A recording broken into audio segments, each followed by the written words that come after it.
Permítanme comenzar la clase ilustrando el tema con una parábola, y es la parábola de las cucharas. En la parábola de las cucharas, a un hombre le es dada en visión un viaje al infierno y al cielo. El infierno no era como él esperaba. El infierno era una gran sala de banquete con grandes mesas llenas de los más deliciosos manjares que se sirven en las mesas de los reyes. Pero lo que hacía del infierno un infierno era que todas las personas alrededor de la mesa estaban en un estado de miseria y gran hambre, porque a cada uno se le dio una cuchara alargada, tan larga que era imposible usarla para llevar la comida a la boca. Para sorpresa del hombre, el cielo también era una gran sala de banquete con grandes mesas llenas de deliciosos manjares dignos de los reyes. Incluso allí había también las cucharas alargadas. Pero a diferencia del infierno, allí todos estaban alegres y completamente satisfechos, porque usaban las largas cucharas para servirse los unos a los otros a través de la mesa. ¿Entendieron? Esta parábola no es bíblica, pero ilustra el punto de la clase. Somos como los del infierno cuando vivimos para servirnos a nosotros mismos. Pero somos como los del cielo cuando vivimos para servirnos los unos a los otros. Ese es el mensaje, la idea principal, la verdad para llevar a casa de esta clase. Déjame repetirlo en otras palabras. Hermano, Dios bendice a sus hijos que habitan en unidad. Dios bendice la iglesia que trabaja en unidad. Ese es el tema de la clase. Mis hermanos, la Escritura afirma una y otra vez que la unidad espiritual de la iglesia es indispensable, indispensable para la verdadera adoración. No se puede adorar a Dios con un corazón dividido. En Mateo 5, 23, 24, el Señor Jesús enseña, por tanto, si traes tu ofrenda al altar y allí te acuerdas de que tu hermano tiene algo contra ti, deja allí tu ofrenda delante del altar y anda y reconcíliate primero con tu hermano y entonces ve y presenta tu ofrenda. Dios no recibe adoración cuando el corazón está lleno de pleitos, rencillas y enemistades. Ahora, la unidad espiritual no solo es indispensable para la verdadera oración, también es necesaria para la verdadera santidad. En Primera de Juan 3:14, el apóstol Juan dice, nosotros sabemos que hemos pasado de muerte a vida en que amamos a los hermanos. El que no ama a su hermano permanece en muerte. Y más adelante en Primera de Juan 4:20 dice, si alguno dice yo amo a Dios y aborrece a su hermano, es mentiroso, porque el que no ama a su hermano, a quien ha visto, ¿cómo puede amar a Dios a quien no ha visto? En otras palabras, si decimos amar a Dios, debemos amar lo que Dios ama. Quien dice que ama a Dios y desprecia a su iglesia, está engañado por el pecado de su corazón. Así de simple. En este sentido, la comunión de los creyentes, mis hermanos, no es horizontal. Y eso lo vamos a ver en la clase. Es triangular, si podemos decirlo así. Dios en la punta de ese triángulo y los hermanos en la base. Y a medida que nos acercamos más a Dios, también nos acercamos más el uno al otro. Y esta es la misma idea que da David en el Salmo 133. Dice el Salmo 133, comenzando, mirad cuán bueno y cuán delicioso es habitar los hermanos juntos en armonía. Hermano, aquí el Espíritu Santo enseña por medio del profeta que hay bendición y belleza en la santidad de la armonía de una iglesia. Hay belleza en la armonía, hay santidad en la armonía de una iglesia unida. Pero muchos de nosotros, como David, conocemos bien por experiencia la ausencia de armonía en una iglesia.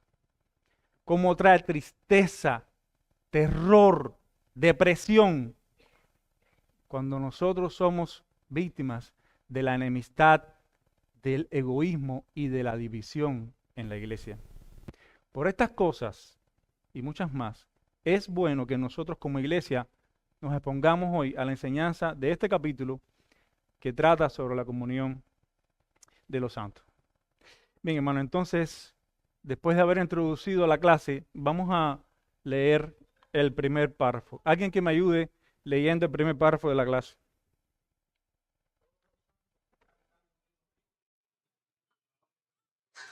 Por la fe, aunque no por ello venga a ser una persona con él. Participan en sus virtudes, padecimientos, muerte, resurrección y gloria, y están unidos unos a otros en amor, participan mutuamente de sus dones y virtudes, y están obligados al cumplimiento de tales deberes, públicos y privados, de manera ordenada, que conduzcan a su bien mutuo, tanto en el hombre interior como en el exterior. Gracias, hermano. Que lo primero que vemos el párrafo 1 es el fundamento de esa comunión. El fundamento de la comunión de una iglesia, de los hermanos de una iglesia, no depende, según los autores de la confesión de fe, basado en la palabra de Dios, no depende de tú y yo, depende primero de Dios. Lo primero es el fundamento de esa comunión. Dice, todos los santos que están unidos a Jesucristo y su cabeza, y aquí la palabra comunión, la palabra comunión es una palabra compuesta que significa común y unión. Lo que significa es una unión en base a cosas comunes. ¿Y qué es aquello que tenemos en común? Todos los cristianos, todos los creyentes, todos los santos que dice la confesión de fe, todos los santos que están unidos a Jesucristo, su cabeza, por su espíritu y por la fe. Los creyentes tenemos unión con otros porque cada uno de nosotros tiene una unión individual con Jesucristo. Ahí comienza la unidad de la iglesia. La unidad de la iglesia comienza desde arriba hacia abajo. Comienza con la unidad de Jesucristo. La comunión que nosotros tenemos como creyentes depende entonces de la comunión que tengamos con el Señor Jesucristo. ¿Por qué podemos tener unión unos con otros? Porque estamos unidos a nuestro Señor Jesucristo y al estar unidos a Él estamos unidos entre sí. Él es el que nos une a nosotros entre nosotros. Nosotros no fabricamos esta unión. A.W. Tozer en su libro La búsqueda de Dios usa una excelente ilustración de nuestra unidad espiritual con Cristo. Atiendan cómo él lo pone. Él dice, suponga que usted quiere afinar en el mismo tono 100 pianos de concierto para que den la misma nota en perfecta armonía. Existen dos métodos para esto. Uno de los métodos sería que el primer pianista le diera la nota al segundo y el segundo al tercero y así hasta el último afinara su instrumento como el anterior. Pero ciertamente este método a la larga daría como resultado una desarmonía entre los instrumentos y una desunión en el tono musical. El otro método es más seguro y es usar un diapasón de afinación o tuning fork y afinar cada piano con el mismo instrumento en el mismo tono. El resultado es que cada piano tendrá la misma nota porque cada uno fue afinado con el mismo diapasón. Mis hermanos, la aplicación es obvia. Así es como ocurre con Cristo y la iglesia. Si queremos estar en armonía unos con otros, no puede ser por nuestros métodos. Necesitamos uno que nos dé a todos el mismo tono. Si queremos estar en tono el uno al otro, debemos estar en tono con Cristo. Él es la piedra angular, el fundamento del edificio de Dios. Cristo es la cabeza del cuerpo que es la iglesia. Así que si tú conoces a Cristo y estás caminando con Cristo y estás en comunión con Cristo, entonces podrás tener una verdadera armonía y estar a tono con tus hermanos en la iglesia. Pero en la iglesia, en una iglesia de miembros no convertidos, donde lo que une es la tradición, un nombre o una nacionalidad o un color o un fundador o preferencias doctrinales o musicales, allí no puede haber una unidad espiritual. Allí realmente lo que hay es una desarmonía, porque la unidad de la iglesia comienza desde arriba con la unión con Cristo. Mi hermano, si te sirve de consuelo, esto no viene de fabricación humana. Esta unidad viene de la misma mente de Dios y tiene una oración sacerdotal de Cristo por el medio. Vayan conmigo a Juan 17, 20. Aquí lo tienen en la pantalla. ¿Quién lee, por favor? Juan 17, 20, de 20 a 23.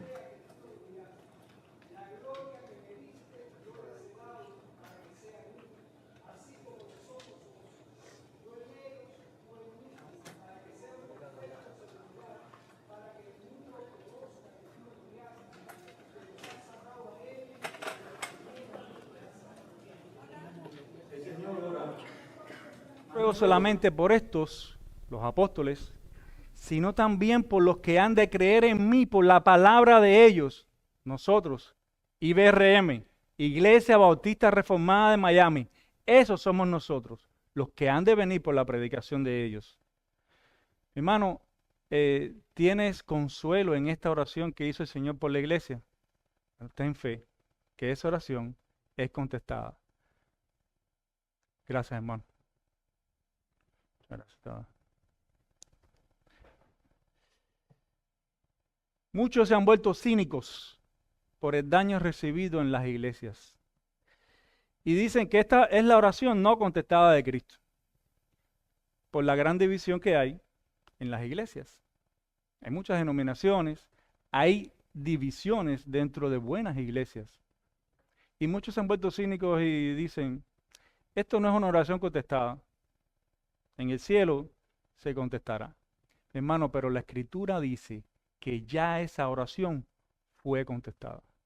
Yo lo creo porque el Señor dijo que el Padre siempre lo oye. Y todo lo que sale del Hijo, sale del Padre. Pero además, como la Escritura interpreta la Escritura, así como un diamante solamente puede cortar otro diamante, la Escritura interpreta la Escritura. Miren lo que dice Efesios 2, 17 al 22. Hablando de esta oración contestada de Cristo acerca de la unidad de la iglesia. Dice Pablo en Efesios 2, 17, y vino, hablando de Cristo, y anunció las buenas nuevas de paz a vosotros que estabais lejos y a los que estaban cerca. En la Biblia de las Américas esta oración está en mayúscula, porque es una cita directa de Isaías 57, 19. Dos cosas aquí. Cristo vino a anunciar, a predicar el Hijo de Dios. Dios tuvo un hijo y lo hizo predicador. Y vino a anunciar nuevas de paz. Paz objetiva es la paz con Dios. Paz subjetiva es la paz que tenemos por estar en Dios, por tener el Espíritu Santo en nuestro corazón. Entonces, Cristo, como resultado de su predicación, nos dio paz. Sigue diciendo el texto. Porque por medio de Él los unos y los otros tenemos entrada por un mismo espíritu al Padre. Y esta palabra entrada es la misma que se usaba para la persona que llevaba a alguien a la presencia del trono en la sala del rey. No se podía entrar a la sala del trono del rey sin que te llevaran. Ese es Cristo. Cristo nos lleva a la entrada, a la unión con Dios. Cristo es el camino al Padre. Porque por medio de Él, de Cristo, los unos y los otros tenemos entrada por un mismo espíritu al Padre. Así que ya no somos extranjeros ni advenedizos, sino conciudadanos de los santos y miembros de la familia de Dios. Hermanos, todo está en pasado, no hay nada en futuro. Edificados sobre el fundamento de los apóstoles y profetas, siendo la principal piedra del ángulo Jesucristo mismo. Entonces, vemos que la unidad de la iglesia en este pasaje tiene varios aspectos que dependen únicamente de Dios. Dios mandó a su Hijo para predicar un evangelio, para darnos una paz, una entrada, un mediador que es Cristo, un espíritu, un padre, una ciudadanía, una familia, una ciudad, un edificio, un solo fundamento, una sola piedra angular, que es el Señor Jesucristo. Y yo digo a eso, gloria a Dios. Aleluya. Así que mi hermano, la comunión de los cristianos depende de la comunión que tengamos con Cristo. Nosotros también debemos entender lo que significa la unión con Jesucristo. Permiso. ¿Qué significa estar unido a Cristo?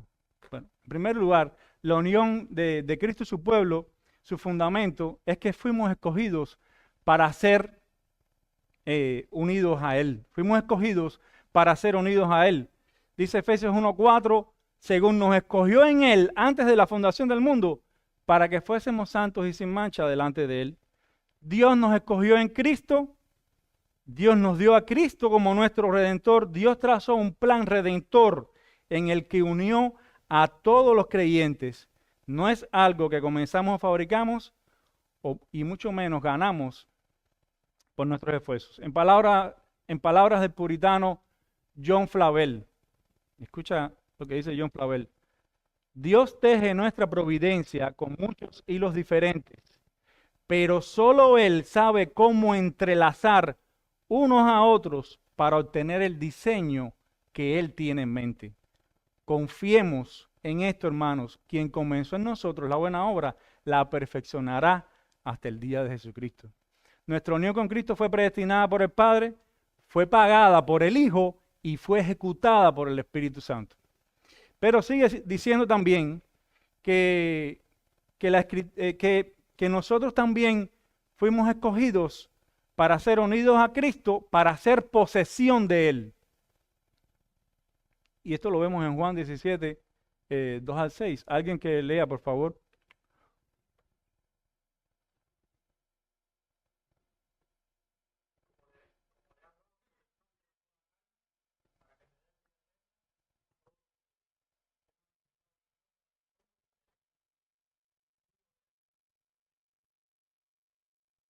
Gracias, hermano. Hermano, fuimos apartados del mundo para ser de Dios. No fuimos simplemente apartados del mundo para estar apartados en nosotros mismos.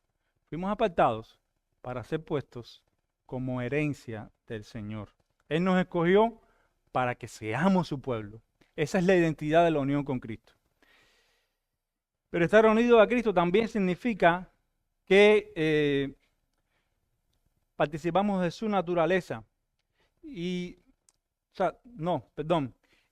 La unión con Cristo también significa que su naturaleza es representativa o federal. O sea, la naturaleza de esta unión de Cristo y su pueblo es representativa o federal. ¿Qué quiere decir eso? Que Cristo es la cabeza de su pueblo. Dice Hodge, que nuestro estatus legal ya no es nuestro, sino el estatus legal del Señor Jesucristo. Y eso lo vemos en un texto como 2 Corintios 5:21. Al que no conoció pecado, por nosotros lo hizo pecado para que nosotros fuésemos hechos justicia de Dios en él. Lo que pasó con Cristo, nosotros somos bendecidos legalmente a través de sus méritos, en su vida de obediencia y en la cruz. También es una unión vital y espiritual. La liga y fuente que la hace es su espíritu que mora y obra en los miembros. Dice 1 Corintios 6:17, pero el que se une al Señor, un espíritu es con él. Está la unidad, esta es la unidad, la naturaleza de la unidad con Cristo. Ahora, ¿cómo se realiza esta unión? Y es nuestra próxima diapositiva. ¿Cómo se realiza esta unión? El modo, sigue diciendo el párrafo de la confesión, por el Espíritu, o sea, todos los santos que están unidos a Jesucristo, su cabeza, por su Espíritu y por la fe. Y aquí los autores están citando Efesios 3, 16 y 17. Alguien que lo lea, por favor.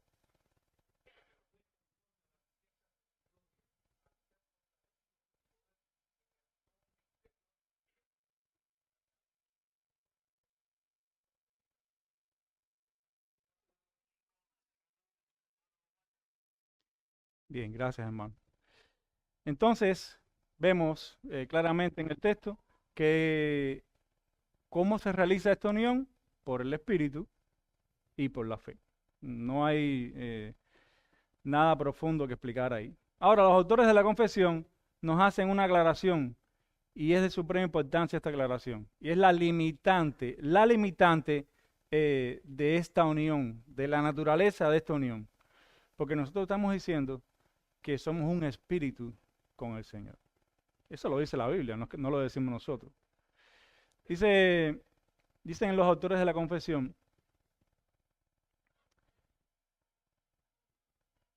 aunque no por ello vengan a ser una persona con Él. No es lo mismo estar unidos, ser un espíritu con el Señor en sentido espiritual, que una persona. O sea, y eso lo vamos a explicar porque es una herejía de los mormones y de la nueva era.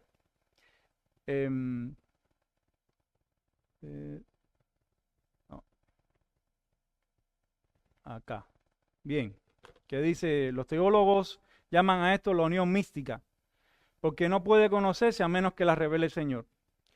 No es misteriosa, es una unión mística, no es misteriosa en el sentido de que envuelva alguna confusión entre la personalidad de Cristo y la nuestra, ni nos hace participantes de su divinidad o iguales a Él en algún respecto. Eso no es lo que quiere decir el pasaje. La limitante es que nosotros no nos hacemos una persona con el Señor. Es una unión entre personas en la que cada uno retiene separada su identidad y en la que el creyente, aun cuando es bendecido y exaltado a un grado sin medida, continúa no obstante subordinado, dependiendo de todo del Señor Jesús. O sea, el creyente no es puesto a un estado espiritual superior en cuanto a su naturaleza. Dios no nos da una naturaleza divina. Dios nos hace participar de su naturaleza divina, que es santa. Pero no es que nosotros vamos a ser divinos como Dios. Ellos nos dicen que aunque los creyentes estamos unidos a Cristo y participamos en su naturaleza divina, nosotros no somos Dios.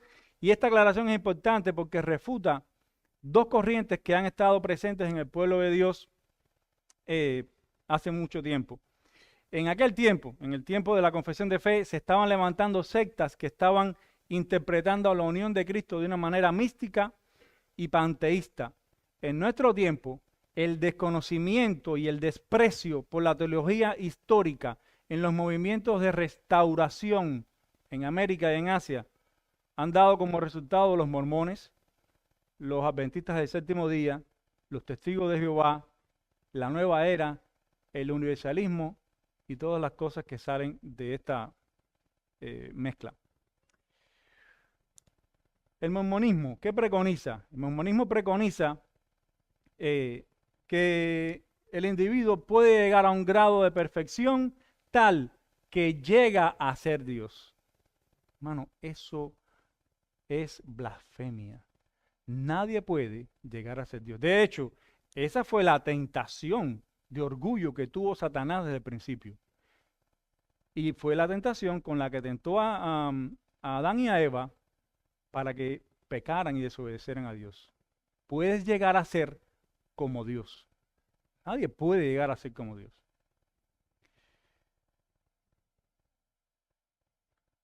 Los autores de la Confesión de Fe aclaran que aunque los creyentes estamos unidos a Cristo y participamos de su naturaleza divina, nosotros no somos Dios. Cuando la Biblia nos llama santos, justos, hijos de Dios, es porque Dios, mediante Cristo, nos declara en un acto legal, Dios declara justos, hijos, santos, pero nunca divinos.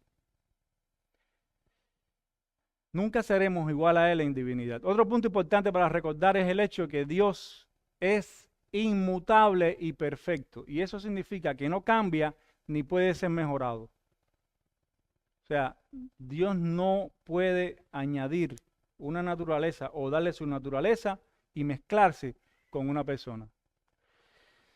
Dice Isaías 42:8, yo Jehová, este es mi nombre, y a otro no daré mi gloria, ni mi alabanza a esculturas. Ahora, también la confesión de fe dice que los creyentes participan, trabajan, hacen un esfuerzo a veces agonizante como resultado de su unión con Cristo. Dice así, participan de su naturaleza. Participan de sus virtudes, padecimientos y muerte, resurrección y gloria. Sigue diciendo el párrafo de la confesión de fe. En cuanto a las virtudes, dice Juan 1:16, y de su plenitud tomamos todos y gracias sobre gracia. Esas son las virtudes que Cristo nos dio. En sus padecimientos y muerte y resurrección, dice Pablo, hablando de su unión y su meta con relación a Cristo y su relación de Él con Cristo y todas las cosas externas. Dice, y ser hallado en Él, no teniendo mi propia justicia, que es la de la ley, sino la que es por la fe de Cristo. La justicia que es de Dios por la fe, a fin de conocerle y el poder de su resurrección y la participación de sus padecimientos en conformidad a su muerte. O sea que nosotros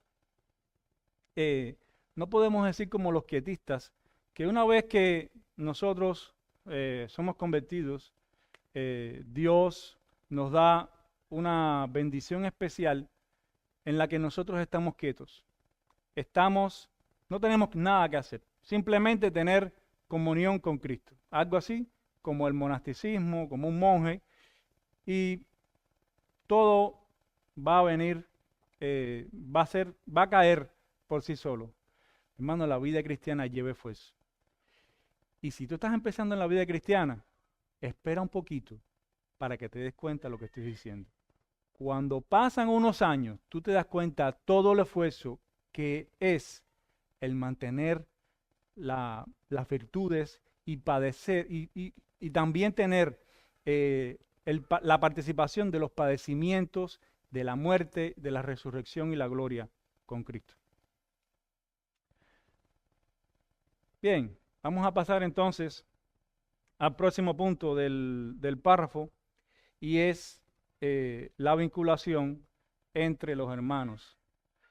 O sea, la unión con Cristo también significa que hay mutualidad y esto lo vemos en el párrafo cuando dice están unidos en amor, participan unos a otros en amor, participan mutuamente de sus dones y virtudes.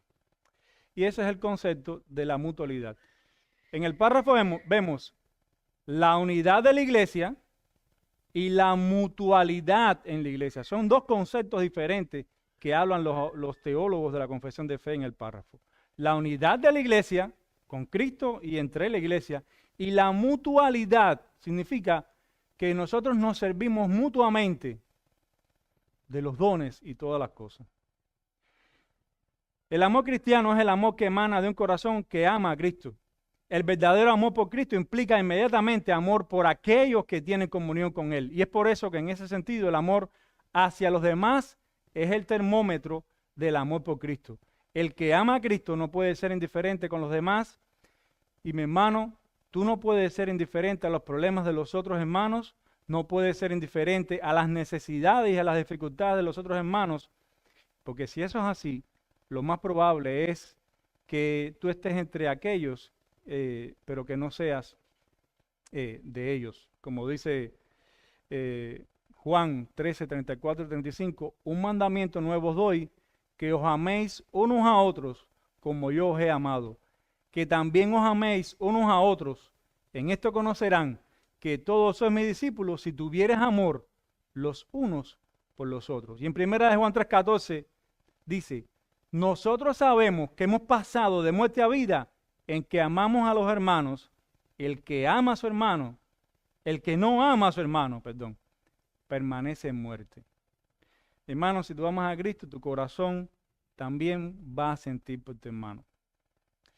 Y yo sé que hay diferencias entre los hermanos, diferencias de opiniones, doctrinales, estratégicas, de gustos, preferencias.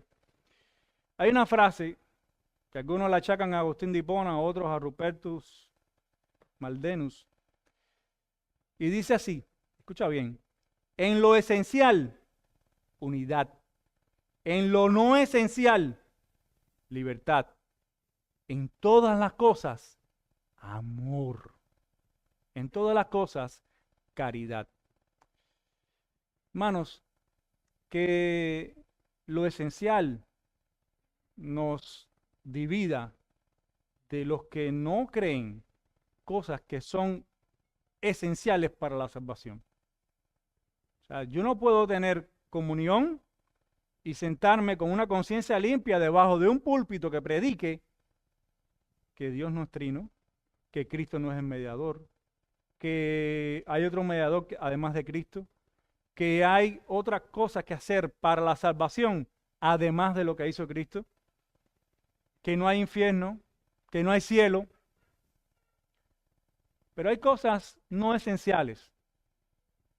Algunos creen que es normativo hablar en lenguas. Yo no creo que sea normativo hablar en lenguas para ser cristiano. Yo no pudiera tener un culto de oración con pentecostales que quieran hablar en lenguas todos los cultos. Pero esas cosas son no esenciales. ¿Ok? Pero la mayoría de las peleas en las iglesias no son por estas cosas, son por todo lo demás. El tamaño del templo, el color del templo, la localización del templo, el dinero, el budget, lo que queremos hacer para el próximo año. Hermanos, en todas las cosas, en todo lo demás, amor. Bien, hasta aquí es la primera parte del párrafo que habla de la unidad del creyente en Cristo. Y ahora veamos la mutualidad en la iglesia. Continúa diciendo, participan mutuamente de sus dones y virtudes y están obligados al cumplimiento de tales deberes públicos y privados de manera ordenada que conduzcan a su bien mutuo tanto en el hombre interior como en el hombre exterior. Todos los creyentes estamos obligados a compartir con los otros hermanos nuestras bendiciones y nuestros dones espirituales. Dice, bien, aquí está. Dice 1 Corintios 12:7, 12:11, que el Espíritu de Dios reparte dones espirituales a cada creyente de manera particular como Él quiere. Dice que a cada uno le es dada una manifestación del Espíritu para provecho. Si tú no tienes un don dado por el Espíritu, analiza, porque aquí dice la palabra que cada uno tiene, Dios le dio a cada uno al menos un don para que sirva a los hermanos. No para servirse a uno mismo, para servir a los demás. Así que si tú eres un creyente verdadero, Cristo te ha capacitado para servir en tu iglesia, así como ha capacitado a los pastores para que enseñen la palabra, también te ha capacitado de alguna manera para que seas de beneficio, de bendición para el hermano que está a tu lado. Bien, ahora hay expresiones específicas de esta comunión, de esta mutualidad, y es lo próximo que vamos a ver en el segundo párrafo. ¿Quién me lee el segundo párrafo? Que trata acerca de sus expresiones específicas. ¿Quién me ayuda leyendo?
¿Qué preguntas responde este párrafo?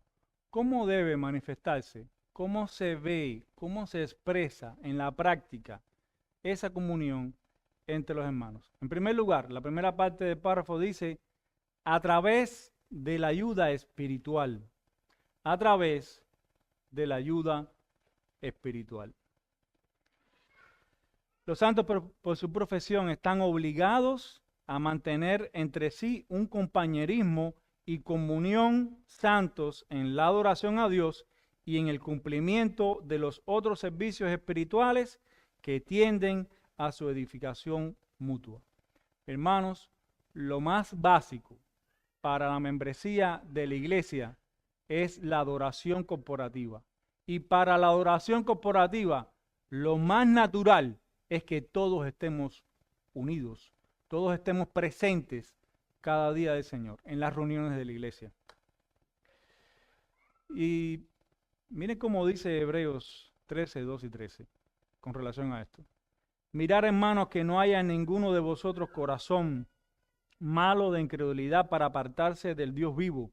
Antes, exhortaos los unos a los otros cada día, entre tanto que se dice hoy, para que ninguno se endurezca por el engaño del pecado. Los hermanos deben ayudarse el uno al otro.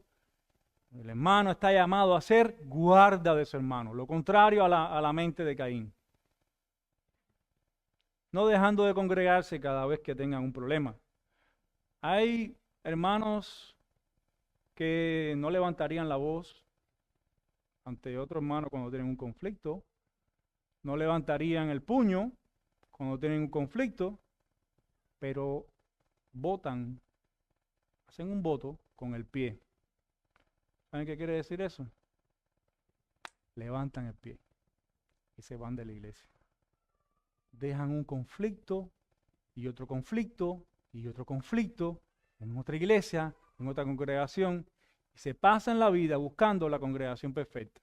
Y cada vez que llegan a una nueva congregación, ya no es perfecta, porque llegó él. Y no se dan cuenta que ellos son los del problema.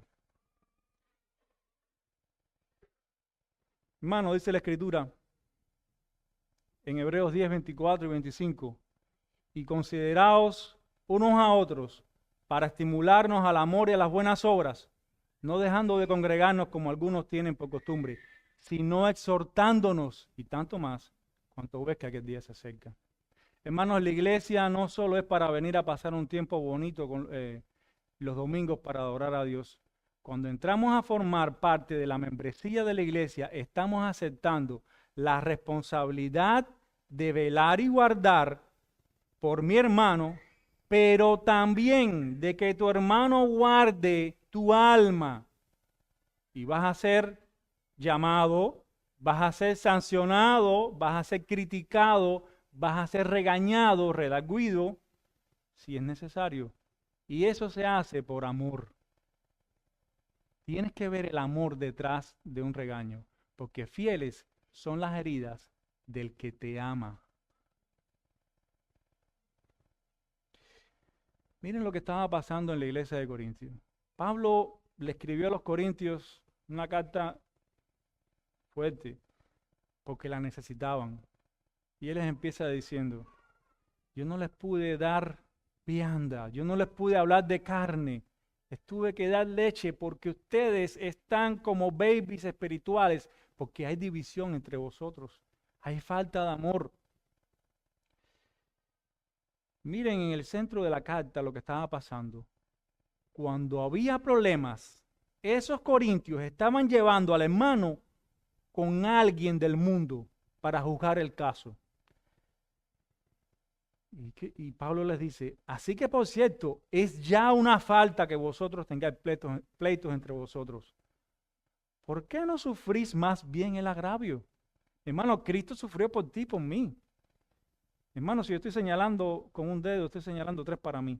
Si Cristo sufrió por ti, ¿cómo tú no vas a soportar el agravio cuando te lo hacen? ¿Por qué no sufrís más bien el agravio? ¿Por qué no sufrís más bien el ser defraudados? Pero vosotros cometéis agravio y defraudáis, y esto a los hermanos. ¿Qué falta de amor había en esa iglesia? Dice la palabra que el amor cubre multitud de pecados. Pero el pecado expone las faltas de los otros.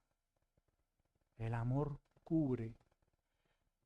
Cuando Noé cayó en la embriaguez y quedó desnudo, hubo un hijo que se burló de la desnudez de su padre. Los otros dos lo cubrieron. Y si van al texto de Génesis, lo cubrieron sin mirarlo. Ellos fueron de espaldas con algo y lo cubrieron para no ver la desnudez de su padre. Hermano, que esta sea la actitud. Cuando hay un hermano en falta, cubre. No quiere decir que cubras el pecado, que cubras las faltas del hermano con amor. Y el amor cubrirá multitud de pecados. Nada profundo. Es simplemente ocuparte del corazón de tu hermano. Darle a Cristo lo que Cristo hizo por ti, dáselo a tu hermano. Un pecador ayudando a otro pecador a salir de pecado. Cualquiera de nosotros tiene suficiente pecado en su corazón para volver a los pecados anteriores con la tentación apropiada. Mi hermano, sé guarda de tu hermano y cubre sus faltas con amor. Y esto también pasaba en la carta de los Gálatas. En la iglesia de los Gálatas dice Pablo, pero si os mordéis y os coméis unos a otros, mirad que no también os consumáis unos a otros. Digo pues, andad en el espíritu y no satisfagáis las obras de la carne, los deseos de la carne. Ok, Hugo, pero eso suena muy bonito. Eso suena lindísimo. Pero ¿cómo funciona en la práctica? Hermano, me alegro que preguntes. Actuando con humildad y amor. Escucha bien. A los pies de la cruz, el suelo tiene un mismo nivel. A los pies de la cruz, el suelo tiene un mismo nivel. No hay yo grande y tú chiquito. Todo el mundo es igual. Amén. Entonces, hermano, con humildad. La naturaleza del orgullo es pensar demasiado bien de sí mismo. Y esto es lo que dice Pablo en Filipenses 2:5. Haya pues en vosotros este sentir que hubo también en Cristo Jesús, el cual siendo en forma de Dios, no estimó el ser igual a Dios como cosa que aferrarse, sino que se despojó a sí mismo, tomando forma de siervo, hecho semejante a los hombres, y estando en la condición de hombre, se humilló a sí mismo, haciéndose obediente hasta la muerte y muerte de cruz. Hermanos, si hubo una persona en la tierra que podía decir, tienes que hacer lo que yo digo, ese fue el Señor Jesucristo. Él sí podía decir, tú tienes que hacer lo que yo digo. Hermano, pero Él se humilló a sí mismo y nos dio ejemplo.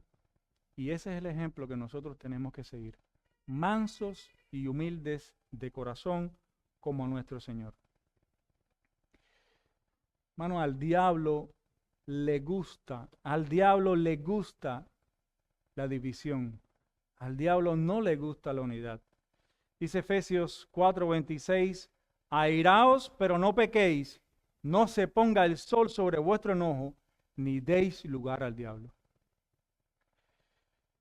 Y mira cómo ruega el Espíritu Santo a través del apóstol Pablo a una iglesia, a los corintios dividida por falta de amor. Y él dice, os ruego, pues, hermanos, en el nombre de nuestro Señor Jesucristo, que habléis todos una misma cosa y que no haya entre vosotros divisiones, sino que estéis perfectamente unidos en una misma mente y en un mismo parecer. Hermanos, esto va más allá. Estas palabras van más allá de una unidad doctrinal.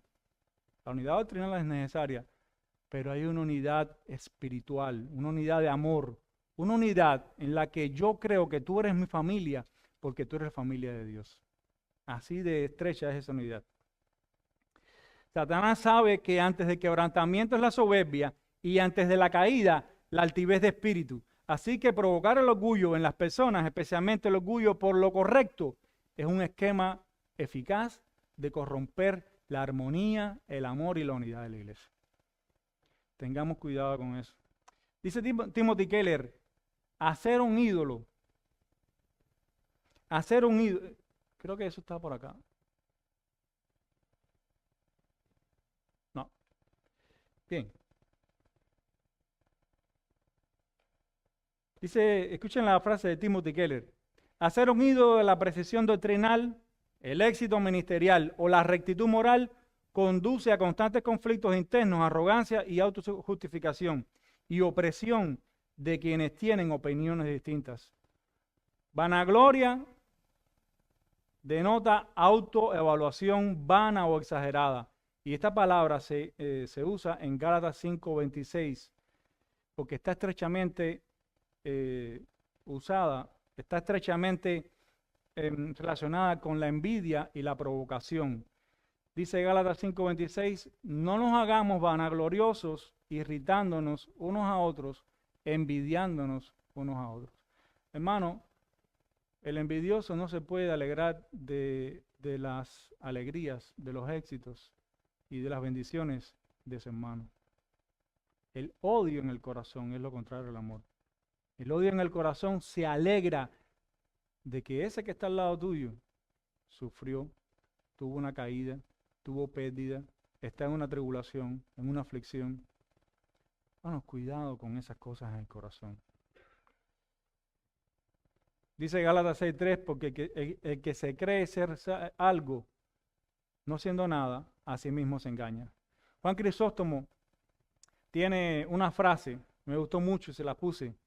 Nada es más alto que la humildad de mente y nada es más bajo que la jactancia. Cuidado con el orgullo, hermanos. El orgullo desagrada a Dios, es el primero de los 7 pecados que Dios aborrece. Cuando los cristianos tienen una actitud de superioridad y desprecian a sus hermanos y hermanas en el Señor, no están caminando por el Espíritu, sino que están dando lugar al orgullo carnal. Y eso es lo que dice Proverbios 13:10. El orgullo solo genera contiendas. ¿Usted quiere ver un contencioso? Su corazón es un orgulloso. Un contencioso es un orgulloso. dado que ningún hermano, incluso el creyente más piadoso y devoto, está exento de la lucha, de esa lucha interna con el pecado remanente, con el orgullo. La Biblia nos manda a arroparnos de humildad y actuar humildemente para con los hermanos. En Santiago y Pedro se repite la misma frase 2 veces.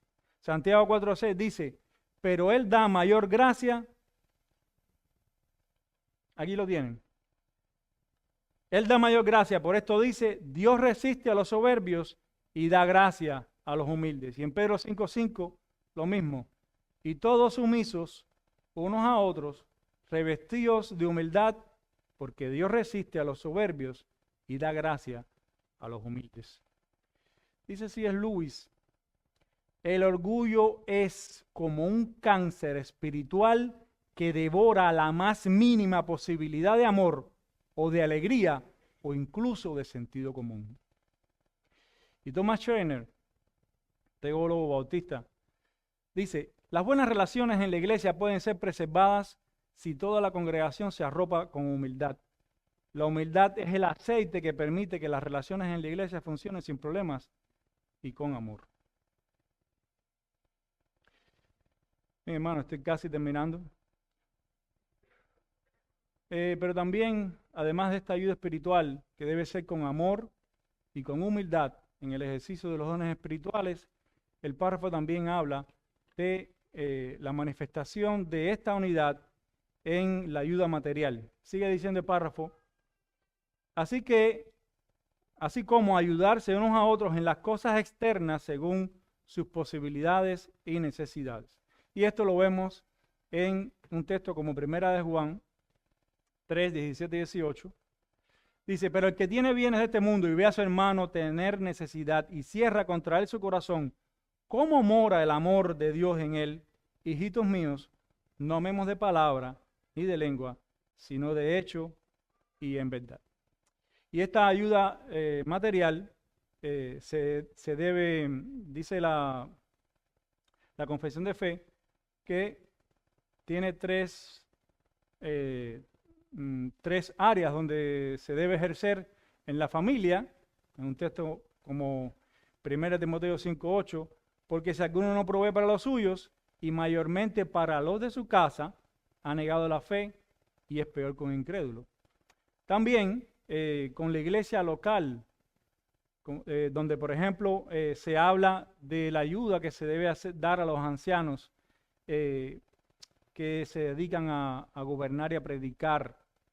Los ancianos que gobiernen bien sean tenidos por dignos de doble honor, mayormente los que trabajan en predicar y en enseñar, porque la Escritura dice, no pondrás bozal al buey que trilla, y digno es el obrero de su salario, de su jornal. Ahora también con todos, no solo en la iglesia local, sino con todos los que invocan el nombre del Señor. Debe extenderse a todas las iglesias. Y en Gálatas 6:10 vemos cómo el apóstol Pablo dice, así que según tengamos oportunidad, hagamos bien a todos y mayormente a los de la familia de la fe. No solo en la iglesia local, sino a todos los hermanos de otras congregaciones. Y aquí termina esta parte del párrafo. Su limitante, y es la última parte del párrafo, la limitante de esta ayuda material. Sin embargo, sigue diciendo el párrafo, su comunión mutua como santos no quita ni infringe el derecho o la propiedad que cada hombre tiene sobre sus bienes y posesiones. Hermanos, el comunismo no está en la Biblia. ¿Ok? El comunismo es que todo es de todos, lo tuyo es mío, aunque ellos dicen y lo mío es mío. El comunismo no está en la Biblia. La Biblia enseña claramente la pecaminosidad del robo y la santidad de la propiedad privada. En Hechos de los Apóstoles 5:4, en el centro de una iglesia que estaba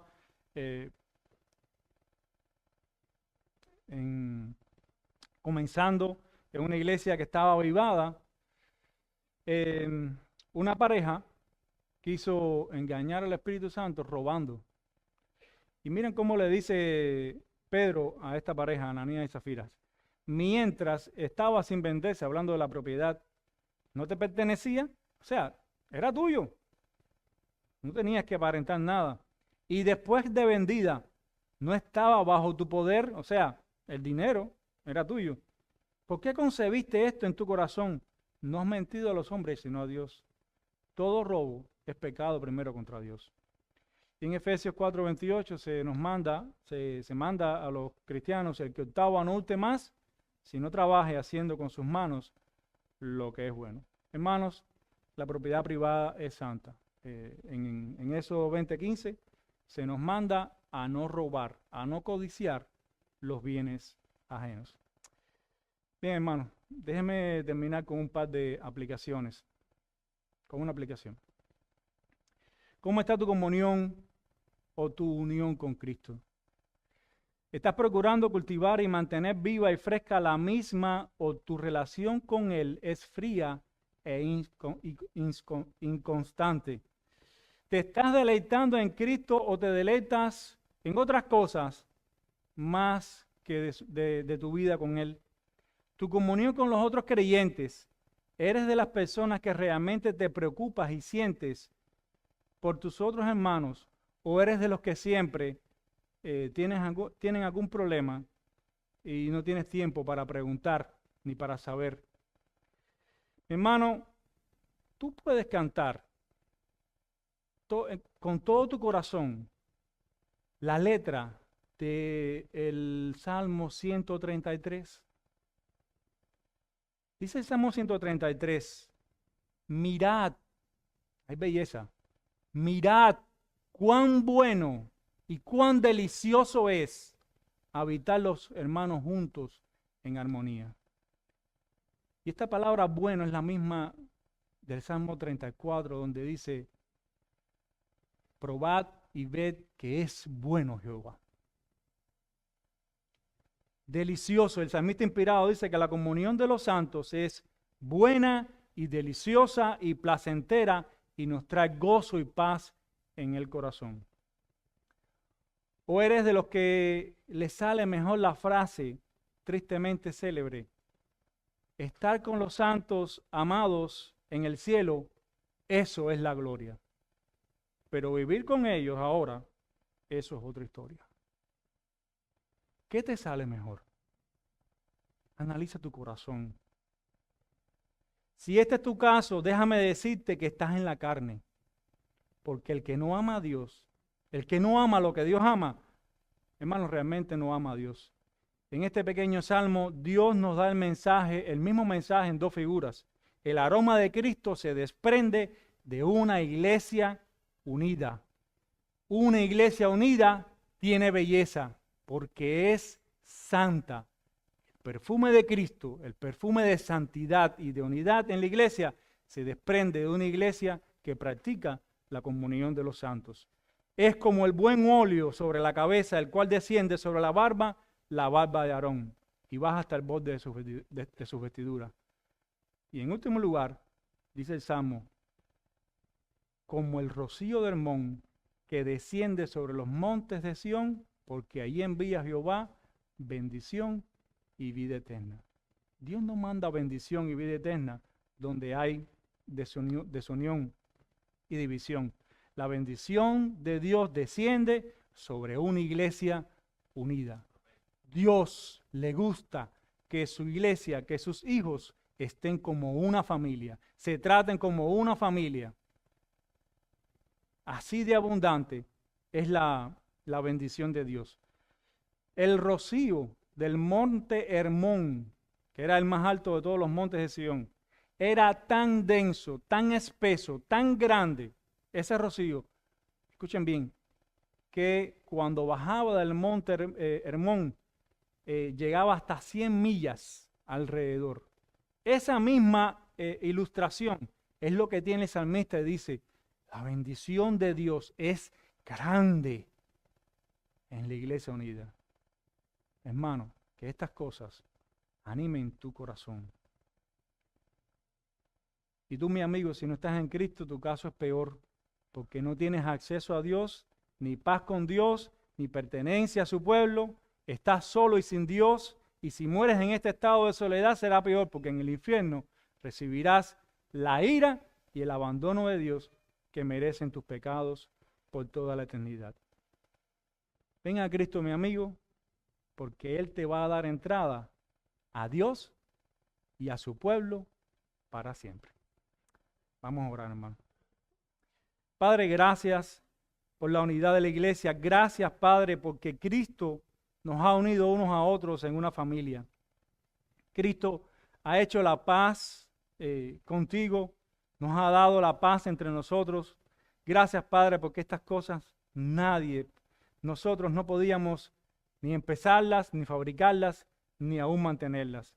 Gracias porque nosotros estamos bendecidos en este día que comenzamos en este lugar con una iglesia unida y sobre todo humillada delante de tus pies. Te lo pedimos todo, Señor, que bendigas el resto de la actividad en este día. En el precioso nombre de Jesús. Amén. Amén.